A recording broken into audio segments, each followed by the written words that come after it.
Welcome to Facts TV News, where everything is true. Parents must monitor children to stave off crime. Western Jamaica stakeholders urge caregivers to be more proactive. As Jamaica continues to endure a wave of murders and other violent crimes in the early weeks of 2022, two Western Jamaican stakeholders are urging parents to be more proactive in raising their children and to closely monitor their children's activity in keeping them away from illicit company. Councillor Mark McCain, the St. James Municipal Corporation Council for the Somerton Division, and noted family therapist Dr. Beverly Scott issued the warning in the wake of 13 killings on Wednesday and Thursday across the island. Those include Thursday's shocking murder of 9-year-old St. James resident Gabriel King, who was found in the Fairfield community with his throat slashed after the car he was traveling in with his mother was hijacked and stolen by two men. While addressing Thursday's monthly meeting at the St. James Municipal Corporation, Magang argued that the crime epidemic is particularly affecting Jamaican boys, who he said should be leaders in the society. What we're looking at is that we have lost nearly 2 generations of young men, and this cannot sit well for our country. Our young men, who we depend on to take this country forward, we are losing them at a very large rate, Magan told the meeting. My appeal here is to parents to take a look at what your children are doing and look into it if they are going to school. If the child comes home with something that you know is beyond you or your financial means, or if your kids stay out late at night, plus the friends and company that they keep, question it, Magan advised. In sharing her perspective on the troubling issue, Scott reported that young children are often influenced by other children or adults into habits that contribute to defiant and unlawful behavior later in life.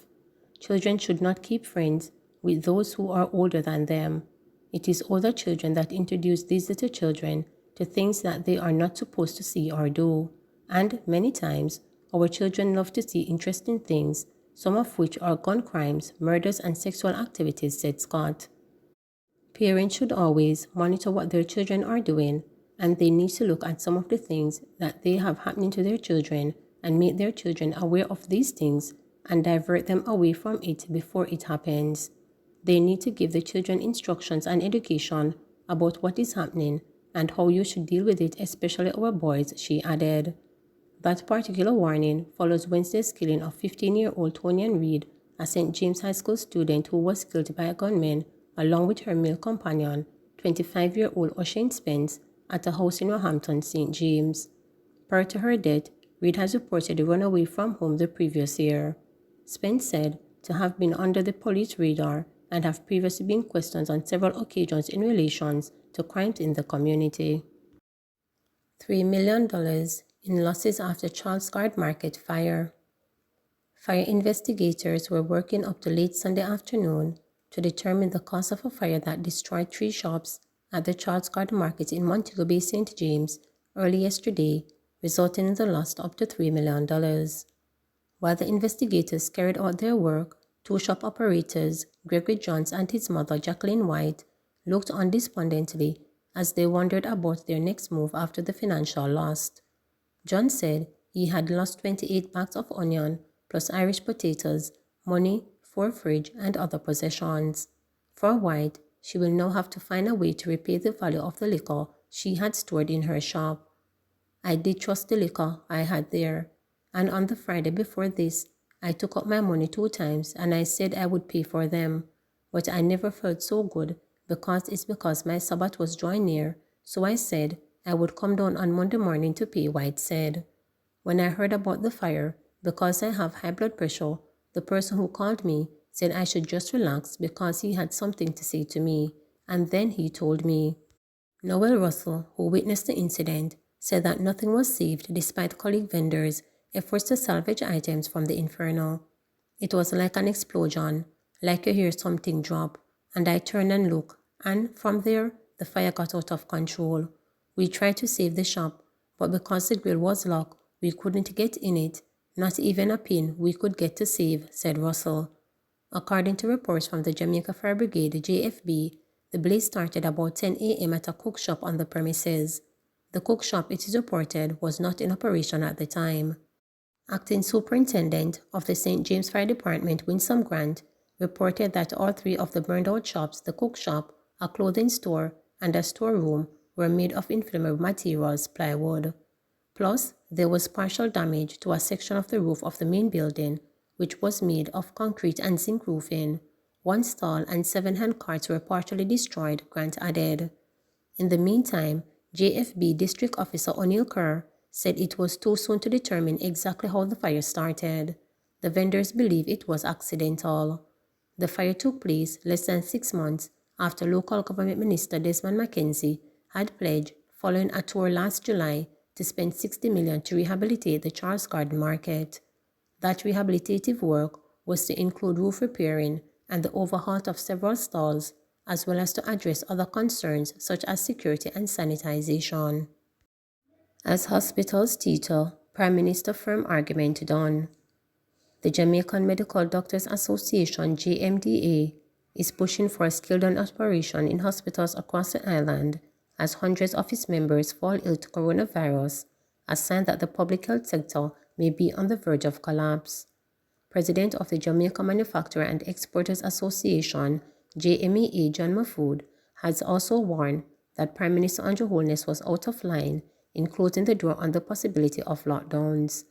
Jamaica on Saturday recorded its highest number of daily COVID-19 infections, with 1,968 people testing positive. There were 8 COVID-19 related deaths, including a 1-year-old girl. Up to Friday, 31 doctors operating within the Western Regional Health Authority had contracted the virus and were off duty, while 76 nurses were out infected. A week ago, the Southeast Regional Health Authority has indicated that 242 healthcare workers had been infected with the virus, including 31 doctors from Spanish Town Hospital in St. Catherine. In an interview on Sunday, JMDA President Dr. Minda Fitzhedley said that there has been no island-wide directive from the Ministry of Health and Wellness for the curtailment of services with the large number of healthcare workers affected. Right now, you have the limited staff that's available having to run the emergency room, having to run the wards, having to run the clinics, having to run any emergency that may come up on top of that. So, what we're seeing is that that's just not physically possible, Dr. Fitzhenley argued. What we need now are the clinical directors and managers and senior medical officers to come together and see, when they crunch the numbers, it's just not possible. We have to have a scaling back of the things that are being offered in the different health centers and hospitals. But Holness has maintained his stance that his administration will not implement new measures to halt the fourth wave, fluid it is theorized largely by the highly contagious Omicron variant. The country's positivity rate topped 68% on Thursday, the highest registered since the beginning of the pandemic. Hospitalizations as at Saturday stood at 446, 87 people were moderately ill, 41 severely ill, and 7 designated critical. Asked if he was sticking to his position of no containment measures amid the alarming surge, the Prime Minister answered in the affirmative. 2 Sundays ago, Holness told journalists at a press conference that Jamaicans who become infected with the virus must take responsibility. Go and get vaccinated. Argument done, he said, noting then that was the government strategy in terms of navigating the fourth wave. He has also maintained that there will be no more lockdowns to contain the spread, telling Parliament on Tuesday that the current measures would be extended for 2 additional weeks as Cabinet mulls economic recovery. But Mahfood cautioned that the declarative refusal never to reinstall speed bumps to the virus could facilitate the spread and damage of very economy the government should it sought to protect. He can't say that without knowing for sure what is going to happen with the rise in cases, with the overrun of hospitals, and in time with impact on tourism, which we know is already being impacted, said Mahfood in an interview. He stressed that if cases continue to rise, the tourism industry may decline dramatically and wider repercussions for the economy. So it's one thing to say we're not having lockdowns and further curfews because of the economy, but it is the same reason the economy will be devastated if this thing gets out of control, said Mahfood. He said the government should mandate COVID-19 vaccination for public sector workers, a decision Holness told the lower house will have to come. No timeline has been given for that recommendation. President of the Jamaica Chamber of Commerce, Ian Nita, too, called for the mandatory vaccination of public sector workers but homed it on healthcare workers. We share the concern of Jamaicans on whole about the rapid spread of this new wave. It's concerning to all of us, and we're feeling the effects of it right now in the business places, said Nita. He pointed out that productivity has suffered a blow, reporting that several businesses are operating with reduced staff because of the increase in cases. We think something needs to be done now. As to whether the Prime Minister should resign from his position he took 2 Sundays ago, we still think it's too early for that, he said. Last week, we said we welcome the new message that the Prime Minister telegraphed to the business community. What it does for us, it signals confidence in our ability to navigate into the new norm. Nita said widespread and affordable testing will be critical to containing the surge. He said early detection will allow those infected to remain isolated at home and not infect colleagues in the workplace. Please remember to subscribe, like, share, and click the notification bell for daily updates.